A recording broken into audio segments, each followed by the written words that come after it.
मैं छत्तीसगढ़ में जो आया हूं और देख रहा हूं, सारे कार्यक्रम अच्छे तरीके से भूपेश बघेल की सरकार चला रही है और उसका बेनिफिट आपको मिल रहा है। मिल रहा है नहीं? अरे जरा जोर से बोल रहे हो। मिल रहा है तो बोलो, नहीं है तो नहीं बोलो। मिल रहा है तो ये याद रखिए, जब मिल रहा है तो इसको याद रख के आगे आपको कदम बढ़ाना है। एक बात मैं कहूंगा, एक दुखद घटना आज हो गई है, इसीलिए मैं बहुत ही दुखित हूं, क्योंकि मेरे एक जाने माने सीनियर एग्रीकल्चर में बहुत ही रिसर्च करके एक ग्रीन रेवोल्यूशन जो इस देश में लाए, इंदिरा गांधी जी के साथ उन्होंने बहुत काम किया। और मैं जब एग्रीकल्चर यूनिवर्सिटी का एक मेंबर था, मेरी उम्र उस वक्त 26 थी। उस वक्त मुझे बोर्ड ऑफ रीजेंट बोल के एग्रीकल्चर यूनिवर्सिटी का बनाया गया, और एग्रीकल्चर यूनिवर्सिटी का मेंबर बनते ही मुझे सारे भारत में एग्रीकल्चर यूनिवर्सिटी को, रिसर्च इंस्टीट्यूट को मिलना, विजिट करने का भाग्य मिला था। तो स्वामीनाथन उस वक्त हमारे एग्रीकल्चर के हेड थे। रिसर्च स्टेशन के पूरे एग्रीकल्चर यूनिवर्सिटी के वो पूरा हेड थे। काम बहुत अच्छा करा और उनका हिंदुस्तान में ही नहीं, सारे दुनिया में उनका नाम हुआ था। इसीलिए मैं उनको याद करता हूं और ये कहूंगा, ये गलत नहीं होगा कि वो एक father of the green revolution of India, जिसकी तारीफ इंदिरा गांधी जी ने की, जिसकी तारीफ राजीव गांधी जी ने किया, मनमोहन सिंह जी ने किया, सभी ने किया। यहाँ तक कि वो राज्यसभा के मेंबर भी हमारे तरफ से थे, गवर्नर से नॉमिनेटेड थे, प्रेसिडेंट ऑफ इंडिया से नॉमिनेटेड थे। बहुत ही अच्छे व्यक्ति और देश के किसानों के लिए बहुत कुछ योगदान उन्होंने दिया। इसीलिए मैं उनको याद करता हूं। मैं आपसे एक रिक्वेस्ट करूंगा, उनके आत्मा को शांति मिले, इसीलिए 2 मिनट अगर आप उनको श्रद्धांजलि अर्पित करेंगे तो मुझे बहुत आपका मैं आभारी हूं।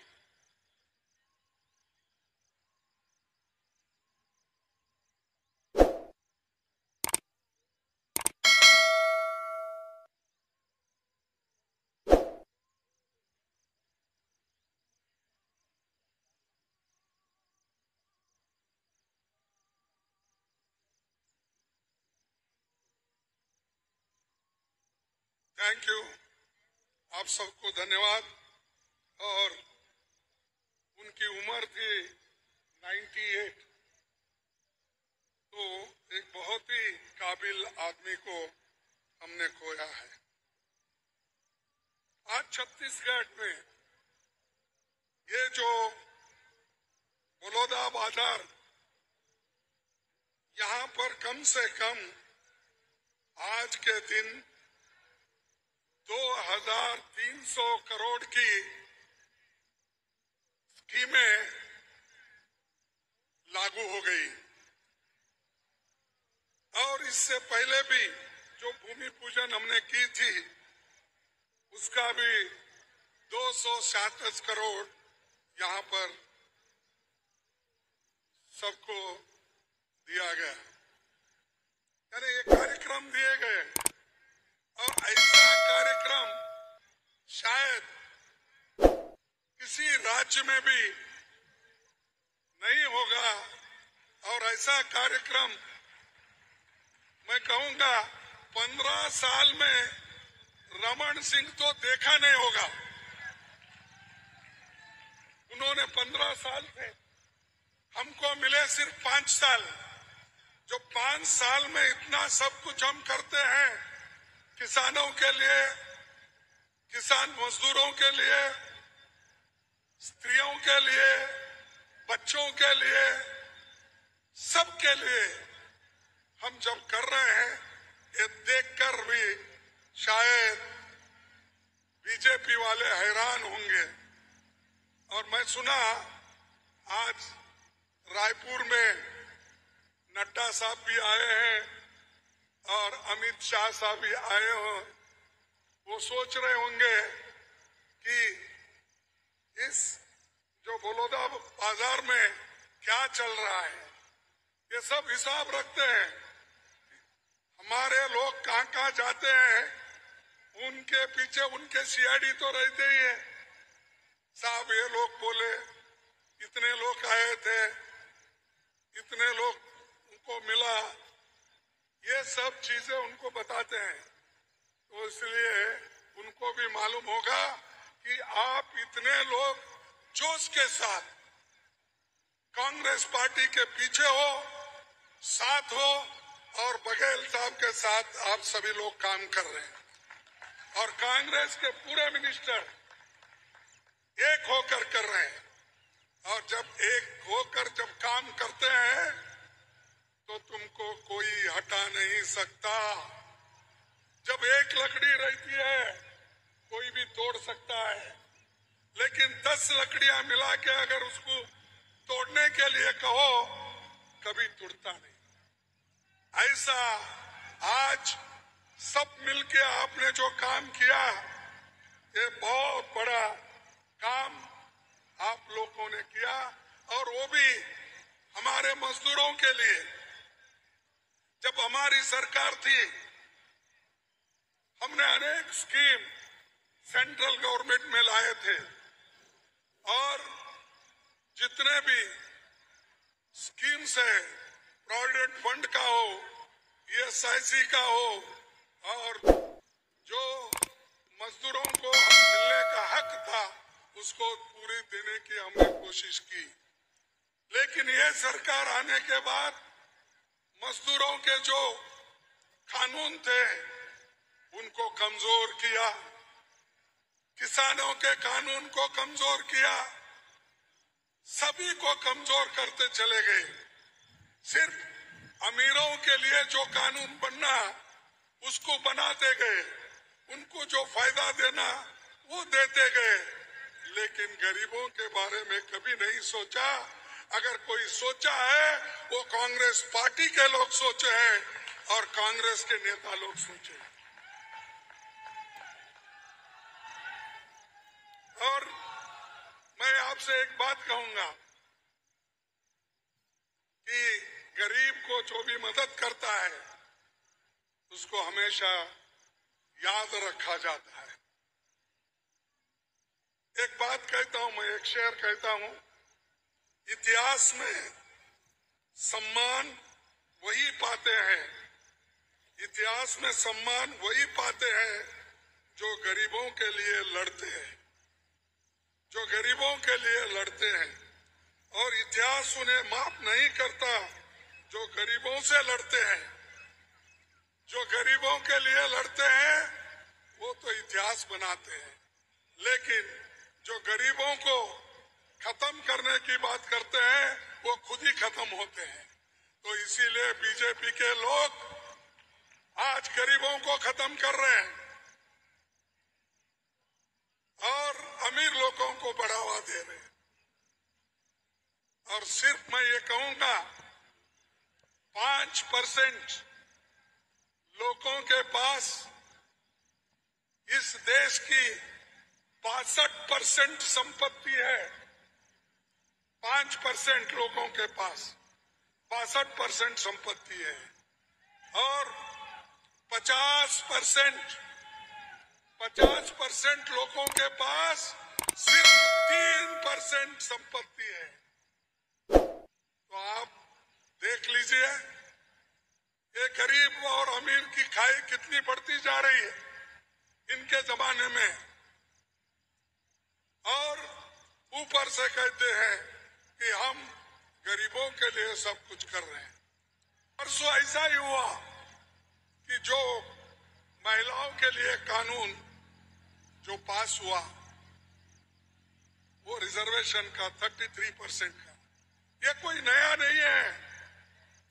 राजीव गांधी जी ने तो 73-74 अमेंडमेंट लाके पंचायत, जिला पंचायत में महिलाओं को आरक्षण दिया और आज हमारे महिला अध्यक्ष हैं, वहां जिले में है, म्युनिसिपालिटी में है, मेयर में है, हर जगह है।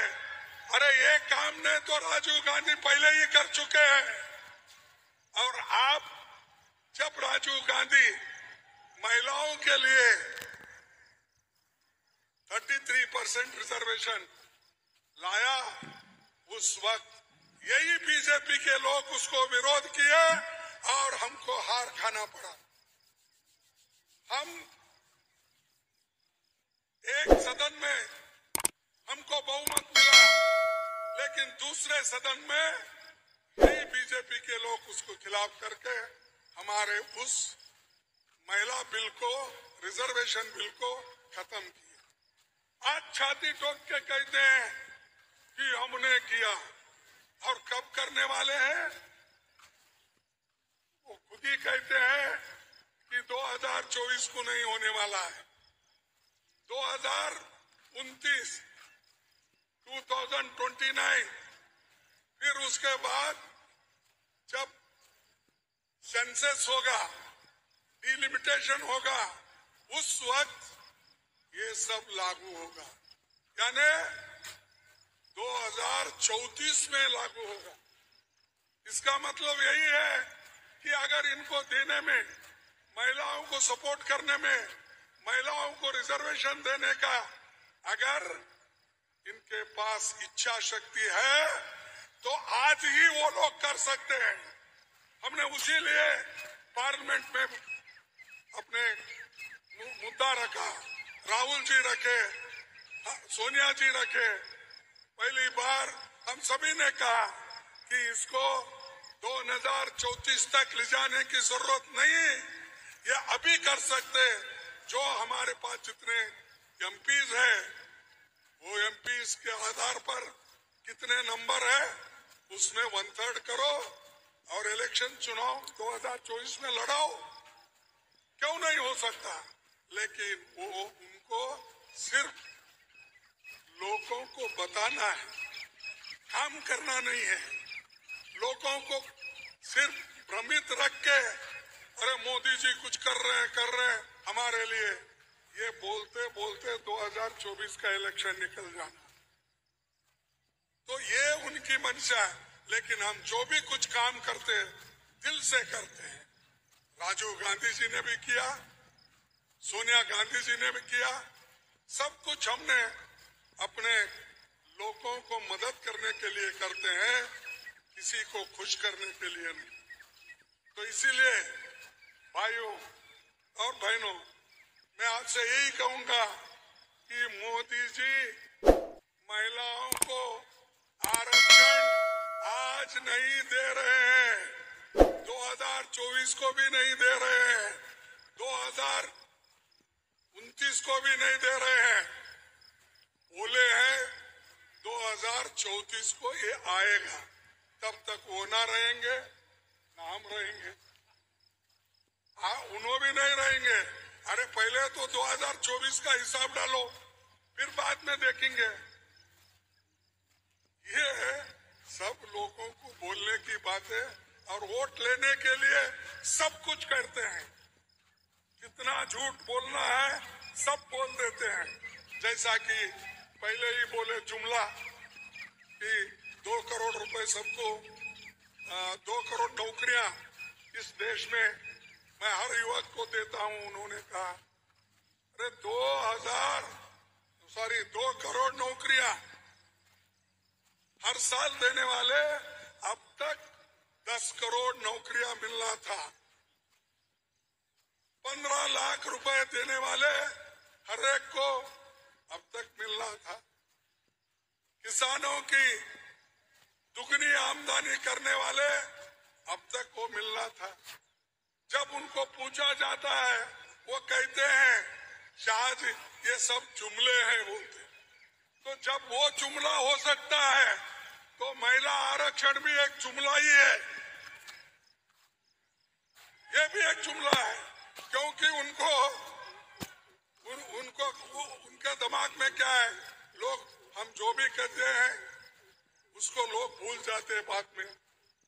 जो भी हम उनको प्रॉमिस करते हैं या जो भी हम उनको बात बताते हैं वो थोड़े दिन में लोग भूल जाते हैं, फिर हमको वोट मिलते हैं। ये उनके दिमाग में। लेकिन आप उनको 2024 में सबक सिखाना ही होगा। आप सभी लोग मिलके हाथ के निशाने के ऊपर अगर बटन दबाए तो ये नहीं रहेंगे 2024 में। अगर आप मेहनत नहीं करेंगे, सिर्फ यहाँ सुन के जाएंगे, कार्यक्रम लेके जाएंगे, बघेल देते जाएंगे, तुम लेते जाएंगे, फिर हमको भूलेंगे, ऐसा नहीं होगा। ऐसा नहीं होगा ना, नहीं होगा। हाँ, तो आप सभी हाथ के निशान पे वोट देंगे। अरे जरा जोर से बोलो भाई, हमारी भी मेहनत है, देंगे। इसीलिए हमेशा मैं ये कहता हूँ, लोगों को मैं हमेशा कहता हूँ, आप वोट देना है तो ये जात पात वो ये देख के नहीं देना। हमारे पास कहावत है, न जात न पात, बटन दबाओ हाथ पर, कुछ और कुछ नहीं देखना।